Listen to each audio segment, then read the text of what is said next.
नमस्कार, मैं हूं ब्रिज द्विवेदी। आप सभी का स्वागत है हमारे खास शो एमएसएमई डायरी में।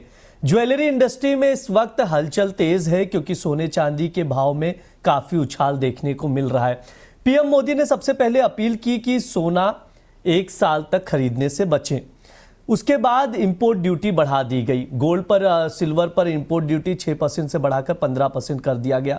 उसके बाद से लगातार हम लोग देख रहे हैं पूरे ज्वेलरी सेक्टर में हलचल मची हुई है। सीधा असर दिखाई दे रहा है। सभी पर विस्तार से बातचीत करेंगे। ज्वेलरी इंडस्ट्री पर क्या असर पड़ रहा है इस पर चर्चा करेंगे। हमारे साथ जुड़ रहे खास मेहमान इंडियन डायमंड इंस्टीट्यूट के चेयरमैन दिनेश नवैदिया जी, OIJGF के national general secretary Nitin Kedia ji और कैट ज्वेलरी विंग दिल्ली के चेयरमैन विमल मेहता जी।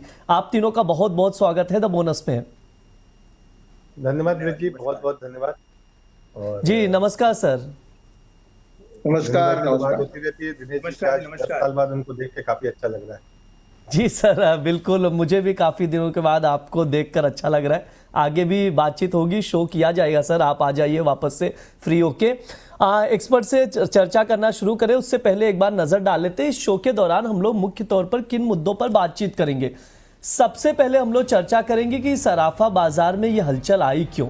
प्रधानमंत्री मोदी की तरफ से जिस तरह का बयान दिया गया गोल्ड को लेकर कि 1 साल तक सोना खरीदने से टाले और इंपोर्ट ड्यूटी बढ़ा दी गई, इससे बाजार पर क्या असर पड़ रहा है, ज्वेलरी इंडस्ट्री पर क्या असर पड़ रहा है, इस पर बातचीत करेंगे। इसके बाद ये जानेंगे क्या खतरे में है लाखों कारीगरों की रोजी रोटी, क्योंकि अगर ज्वेलरी इंडस्ट्री पर इंपैक्ट पड़ेगा तो जो वहाँ पर कारीगर हैं, ज्वेलर्स हैं, उस पर असर देखने को मिलेगा। जो वहाँ पर कारीगर काम करते हैं उनके रोजी रोटी पर असर दिखाई देगा। और आखिरी में बात करेंगे हम लोग कि ज्वेलरी इंडस्ट्री और डायमंड इंडस्ट्री के सामने क्या बड़ी चुनौतियां हैं, इस पर हम लोग चर्चा करेंगे। बातचीत करना शुरू करते हैं, राय लेते हैं। पहले नितिन सर से ही शुरुआत करना चाहूँगा। सर, जिस तरह से पहले सीक्वेंस समझने की ज़रूरत है, युद्ध 2 महीनों से चल रहा है, संकट की स्थिति नजर आ रही थी, लेकिन इसी बीच प्राइम मिनिस्टर मोदी की तरफ से जैसे इलेक्शन खत्म होता है उसके बाद कहा जाता है कि 1 साल तक सोना खरीदने से बचे और उसके अगले ही दिन इंपोर्ट ड्यूटी बढ़ा दी जाती 6 से 15%। मैं समझना चाहूंगा आपका एसोसिएशन इसे कैसे ले रहा है, कैसे देख रहा है और ज्वेलर्स के नजरिए से आपका क्या व्यू है। धन्यवाद ब्रिज जी। सबसे पहले तो सरकार की भाषा में इस क्रोनोलॉजी को समझिए। ये जो संकट 2 महीने से दिखाया जा रहा है, ये संकट 2 महीने का नहीं है। अक्टूबर 2024 को समझ में आ चुका था कि ये संकट शुरू हो चुका है, जब हमास ने पहली बार इजराइल के ऊपर आक्रमण किया था और इजराइल ने उसके बाद गाजा पे कंटिन्यूअस हमले किए थे। पिछले 2 सालों में संसद के अंदर और संसद के बाहर हमारे माननीय जो मंत्री हैं, उन्होंने ये कई बार कई फोरम्स में बोला कि इस तरह की कोई भी दिक्कत नहीं आएगी। वित्त मंत्री ने कई फोरम्स में बोला कि हमारी डोमेस्टिक इकोनॉमी जो है वो बहुत स्ट्रांग हो चुकी। तो सडनली ऐसा क्या हुआ कि बंगाल चुनाव के बाद, जिस बंगाल चुनाव में 40 लाख कारीगर जो बंगाल के अंदर है, जब तक उनके वोट लेने थे तब तक तो कोई भी संकट देश में नहीं था। और बंगाल चुनाव होते ही जैसे ही वहां पे मुख्यमंत्री की पद की शपथ होती है, उस पद की शपथ के तुरंत बाद देशवासियों से आग्रह किया जाता है कि आप सोना ना खरीदिए। और ये आग्रह तब किया जाता है बिना ध्यान दिए कि वो 3 करोड़ लोग जिनकी जो सुबह शाम की रोटी है वो इस पर्टिकुलर स्वर्ण व्यवसाय से जुड़ी हुई है, उसका क्या होगा। और उसके बाद एक करेला दूजे नीम चढ़ा वाली कहावत, बिना कुछ सोचे समझे सरकार 15% ड्यूटी लगा देती है और सरकार कह रही स्मगलिंग पे हम कंट्रोल कर लेंगे। अगर स्मगलिंग पे कंट्रोल इनका होता तो 1 अप्रैल से सोने का इंपोर्ट इस देश के अंदर बंद है, क्योंकि DGFT ने अभी तक अपना सर्कुलर जारी नहीं किया था और जो इंडिविजुअल बैंक्स हैं उनको लाइसेंसेस प्रदान नहीं किए थे। तो ये जो 1.5 महीने से सोना आ रहा है और आने के बाद भी जो सोना डिस्काउंट में चल रहा है, वो डिस्काउंट बता रहा है कि स्मगलिंग जो है वो दबा के हो रही है। और इस स्मगलिंग के बोझ से जो छोटा ज्वेलर है वो मर रहा है, क्योंकि वो ईमानदारी से काम करना चाह रहा है। पर जिस तरह की सरकार ने अंकुश लगा दिए इस व्यापार को, आज जो आप ये प्रोग्राम MSME डायरी के रूप में कर रहे हो, आप मेरी बात नोट कर लीजिए। 6 महीने बाद जब भी आप ज्वेलरी इंडस्ट्री को लेकर इस प्रोग्राम को करोगे, आपको इसका नाम SMSME करना पड़ेगा, यानी स्मॉल MSME। ये इंडस्ट्री बन के रह जाएगी और आने वाले दिनों में हमारे प्रधानमंत्री जो है वो कोई कसर नहीं छोड़ेंगे इस इंडस्ट्री को पूरी तरह से कुचल के खत्म करने में, और ये जो 3 करोड़ लोग हैं इनके पेट को पूरी तरह से काट देने में। ब्रिज जी। बातचीत आगे बढ़ाते हैं। दिनेश सर के पास भी जाना चाहूंगा क्योंकि डायमंड इंडस्ट्री को सर बहुत बारीकी से उस पर नजर रख रहे हैं और उसी चीजों में जुड़े हुए भी इंडस्ट्री से। सर आपसे समझना चाहेंगे कि ज्वेलरी इंडस्ट्री में क्या रिएक्शन दिखा जब जिस तरह से इंपोर्ट ड्यूटी गोल्ड सिल्वर पर बढ़ाई गई। डायमंड इंडस्ट्री का रिएक्शन कैसा रहा और इसकी स्थिति क्या है, अभी वर्तमान स्थिति कैसी है? 3 दिन पहले गुजरात के प्रवास के अंदर प्रधानमंत्री नरेंद्र भाई मोदी जी ने जो डिक्लेरेशन किया, 3 बातों पे बहुत भार रखा कि पेट्रोल डीजल का उपयोग कम कीजिए, गोल्ड का इंपोर्ट कम कीजिए और खाद की जरूरियात है उसको भी फार्मर को कम करना चाहिए। एक बात तो तय है कि जो भारत की इकोनॉमिक ये 3 चीज में बहुत यूज होती है, वो पेट्रोलियम प्रोडक्ट हो, गोल्ड हो या खाद। ट्रेड डेफिसिट में अभी जो एक्सपोर्ट नहीं बढ़ रहा है, एक्सपोर्ट नहीं बढ़ने के कारण ट्रेड डेफिशिएंसी में बहुत डिफेक्ट अभी आ रही है। इसको ध्यान में रखते हुए पीएम ने साहब ने जो बात की है, शायद मेरा व्यक्तिगत ऐसा मान रहा है और मेरी डायमंड इंडस्ट्री का भी ऐसा मानना है कि देश सलामत रहेगा तो धंधा भी, बेरोजगार की प्रश्न भी अभी दिखेगा, प्रॉब्लम क्रिएट होने वाला है और हो भी रहा है। देश बचेगा तो फिर से कुछ अच्छे माहौल में फिर से हम ये सब कुछ रिकवर कर सकते हैं। कोविड के परिस्थिति के अंदर भी सरकार ने सब कुछ लॉकडाउन जैसी परिस्थिति कर दी थी। एक माहौल ऐसा था कि शायद ये डायमंड इंडस्ट्री फिर से खड़ी नहीं हो पाएगी, लेकिन मेरा अनुमान, हम सब लोगों का अनुमान गलत निकला कि वो टाइम पीरियड के अंदर $42 बिलियन का हाईएस्ट जेम्स ज्वेलरी सेक्टर का हमारा एक्सपोर्ट रहा।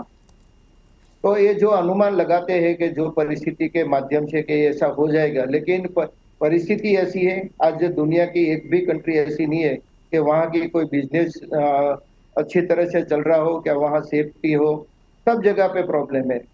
हम तो अच्छे माहौल में अभी है। शुरुआत होने के पहले ही प्रधानमंत्री ने जो स्टेप लेने की बात की है और आज के यहाँ जो डायमंड ज्वेलरी मैन्युफैक्चरर है, खास करके यहाँ 300 से 350 नए एमएसएमई सेक्टर के लोग अपना डायमंड ज्वेलरी मैन्युफैक्चरिंग का यूनिट 3 साल के अंदर स्टार्ट भी किया है। दिक्कत आ रही है, वो बात सही है कि दिक्कत अभी दिख रही है, वर्कर को भी अभी काम का प्रॉब्लम है, पर ये गुजरात लोगों की एक तासीर है कि यहाँ को वर्कर को कैसे मेंटेन कर पाएंगे, उसकी रोजी रोटी का कोई प्रॉब्लम ना आए। आज कई बार डायमंड इंडस्ट्री के अंदर बहुत खराब परिस्थिति है, वो 2008 की परिस्थिति हो, कोविड की परिस्थिति हो, इस परिस्थिति के अंदर डायमंड इंडस्ट्री लोगों ने लास्ट 3 साल से, 1 साल के तो अभी प्रॉब्लम क्रिएट हुआ, लेकिन लास्ट 3 साल से लॉस करके नेचुरल डायमंड में, तो अभी हम इंडस्ट्री क्यों चला रहे हैं कि वर्कर को रोजगारी मिल सके। आज जो भी इंडस्ट्री है वो वर्कर के आधार पे ही है, तो ये छोटी मोटी समस्या आती है तो इंडस्ट्री की भी जिम्मेदारी रहती है कि वर्कर को हम कैसे मेंटेन कर पाएंगे, उसका जीवन निर्वाह कैसे चल पाए, उसका ख्याल रखने की जिम्मेदारी इंडस्ट्री के लोगों की होती है। और ये बात से हम भी सहमत और मेरे इंडस्ट्री के लोगों की भी सहमति है। लेकिन ऐसा प्रॉब्लम तो ऐसा नहीं बोल रहा कि प्रॉब्लम नहीं है, प्रॉब्लम दिख रहा है, लेकिन वो प्रॉब्लम दिख रहा है उसके साथ में मिलकर जो मुकाबला करेंगे तो ये प्रॉब्लम का कुछ अच्छा सॉल्यूशन आएगा, ऐसा मेरा व्यक्तिगत मानना है।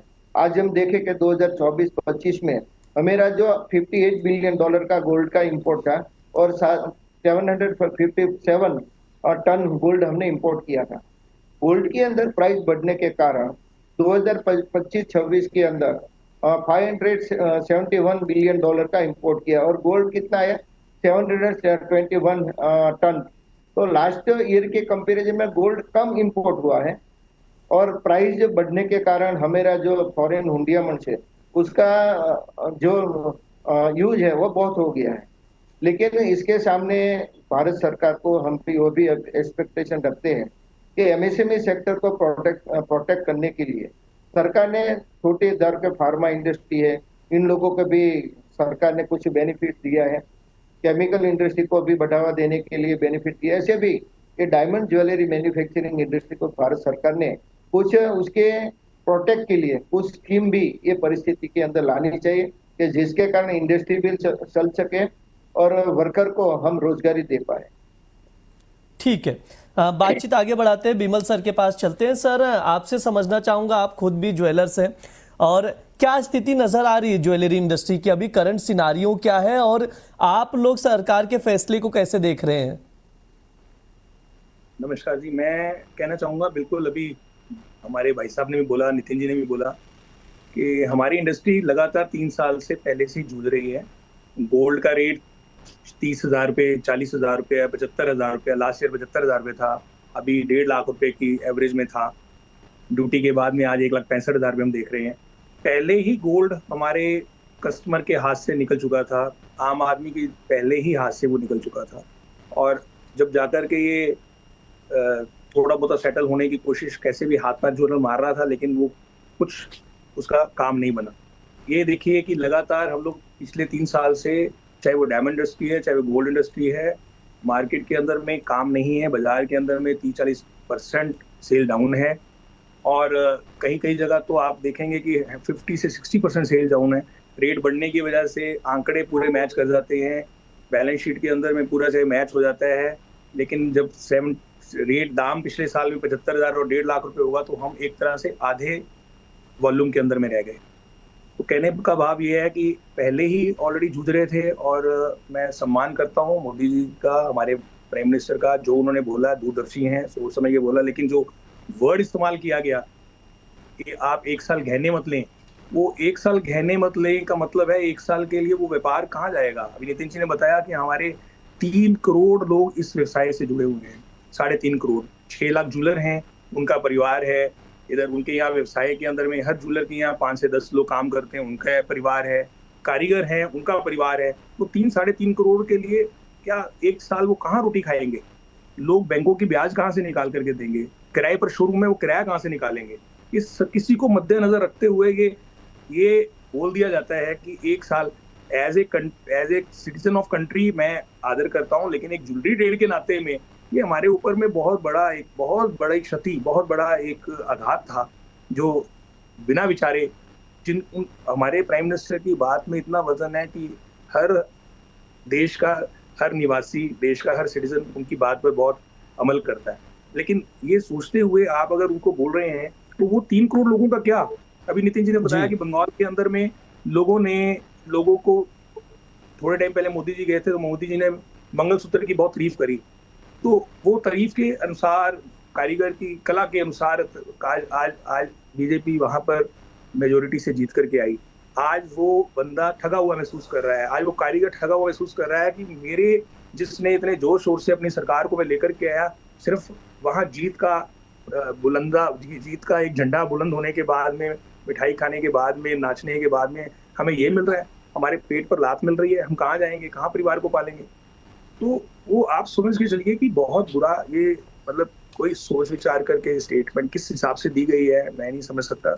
आपको थोड़ा मॉडिफाई कर करके वो स्टेटमेंट दे सकते थे। आज हमारे देश के अंदर में, अभी भाई साहब ने बताया, 58 अरब डॉलर का कारोबार 24-25 में हुआ, उसके बाद में 25-26 में वो 72 अरब डॉलर का कारोबार हुआ। अरे भाई, वो 72 अरब का डॉलर का कारोबार बड़ा नहीं है, आप उसकी कैलकुलेशन करिए, उसके अंदर में गोल्ड का रेट डबल हो गया, रेट के हिसाब से 116 अरब डॉलर का काम होना चाहिए था, जो कि काम रह गया सिर्फ 72 अरब डॉलर का। और आगे भी वो डे बाय डे, अभी 1 महीने से DGFT का नितिन जी ने बताया कोई इंपोर्ट नहीं हुआ, तो आप समझ के चलिए कि मार्केट के अंदर कहीं ताई त्राई नहीं है, बाजार एकदम ठंडे पड़े हुए थे। और ये न्यूज आने के बाद में कुछ तो लोग पहले भागे थोड़ा सा, जिन लोगों के ऑर्डर थे, जिन लोगों की शादियां थी, जिन लोगों की एंगेजमेंट थी, वो लोग तो भागे कि कहीं भाई वाकई में कुछ ऐसा बवाल ना हो जाए कि हमारी। देखिए, शादी एक ऐसी चीज है, आप भी समझते हैं कि शादी का हर एक को क्रेज होता है, चाहे लड़का है, चाहे ग्रूम है, चाहे गर्ल है। तो आप समझ के चलिए कि वो क्या अपने शौक को पैक कर दे कि मुझे ज्वेलरी नहीं डालनी, तो कैसे हो सकता है? तो आप कुछ उसके बारे में विचार कर करके, कुछ मॉडिफाई कर करके बोलें। आपके हमारे AIJGF ने कल कॉमर्स मिनिस्ट्री के अंदर में सुझाव दिए हैं कि हमारे पास 800 टन गोल्ड हमारे पास रिजर्व पड़ा है, हम 700 टन गोल्ड मंगवाते हैं, क्यों ना वो 1 साल के लिए आप बोर्ड मत करिए, 800 टन गोल्ड जो रिजर्व के अंदर में RBI के पास में रखा हुआ है, उसको मार्केट में ज्वेलर की तरफ में या कंज्यूमर के पास में पॉइंट के रूप में लेकर के आए, ताकि ठीक है सर, मैं आपके पास वापस से आऊंगा और भी बातचीत करेंगे, क्योंकि अभी समय हमारे पास कम है।